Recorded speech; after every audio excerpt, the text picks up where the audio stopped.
this video, I will show you how to find Coinbase wallet address. So from your Coinbase app, you're going to click on transfer at the bottom right. And in here, you're going to click on receive crypto.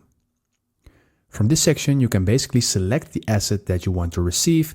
And when you click on any of the assets, it will create a unique wallet address. So let's give you an example. And let's say that we want to receive Bitcoin.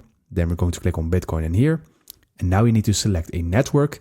And at the end, you will see how many minutes it will take for this to be transferred. So I'm just going with the normal Bitcoin default network.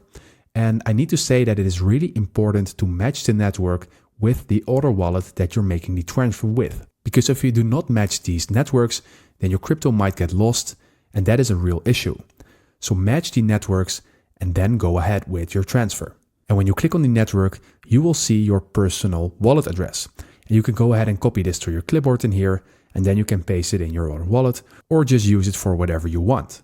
And you also have a QR code, and you can scan this QR code with another device, and then you can easily transfer with this QR code. So that is how you find your Coinbase wallet address.